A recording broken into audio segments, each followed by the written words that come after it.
বড় আসামিকে গ্রেপ্তার করতে সক্ষম হয়েছি। এরই ধারাবাহিকতায় গতকাল আমরা চাঁদপুর এলাকায় অভিযান পরিচালনা করে নিজের বন্ধুকে এসিড মেরে যাবজ্জীবন সাজাপ্রাপ্ত এক আসামিকে দীর্ঘ 24 বছর পর গ্রেপ্তার করতে সক্ষম হই। গত 24 বছর এই আসামি কামাল ওরফে শান্ত ওরফে বালু কামাল তিনি আত্মগোপন করেছিলেন। অবশ্যই তাকে আমরা গ্রেপ্তার করতে সক্ষম হয়েছি। এখন আমি আপনাদেরকে প্রথমে ঘটনাটা কীভাবে হয়েছিল, যে নৃশংস ঘটনাটি, সেটি একটু বর্ণনা করার চেষ্টা করব।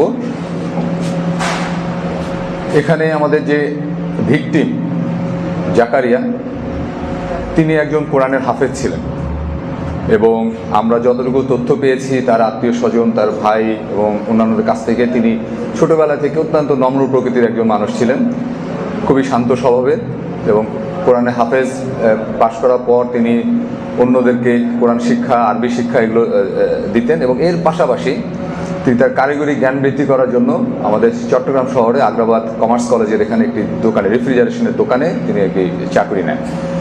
সেখানেই মূলত আসামি কামাল, তার সাথে তার দেখা হয়। তো এই দোকানের যে মালিক ছিল রফিক, তার সাথে দুই পক্ষের অর্থাৎ আসামি পক্ষ এবং ভিকটিম, তাদের দুই পরিবারের একটি রিলেশন ছিল। তো সেখানে এই যে মালিক যে রফিক, সে তার যে আমাদের ভিকটিম জাকারিয়া, তার সাথে একটা ভালো সম্পর্ক হয়। জাকারিয়ার আচার আচরণ তিনি সন্তুষ্ট হয়ে একসময় দোকানটি বিক্রি করতে চান, সেটা জাকারিয়ার কাছে বিক্রি করতে চান।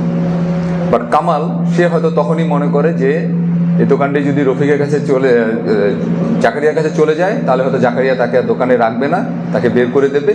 এইরকম একটা সিচুয়েশনের মধ্যে তাদের মধ্যে একটা গন্ডগোল শুরু হয়। তো প্রায় সময় গন্ডগোল হতো। এটা হতে হতে এক পর্যায়ে 16ই সেপ্টেম্বর অর্থাৎ ঘটনার আগের দিন তাদের মাঝে এটা নিয়ে বেশ বড় ধরনের কথা কাটাকাটি হয়। এটা আমরা আসামি এবং ভিকটিমের কাছে যেটা জানতে পারলাম।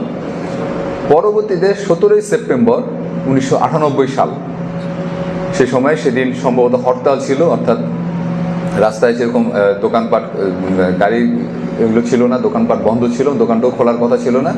বাট সামহাও তারা সেখানে দোকানে আসে, তারা দুজনেই শুধুমাত্র দোকানে ছিল।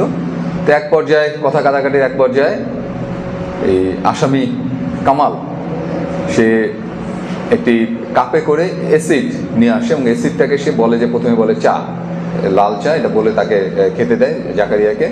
সে যখন খেতে রাজি হয় না তখন সে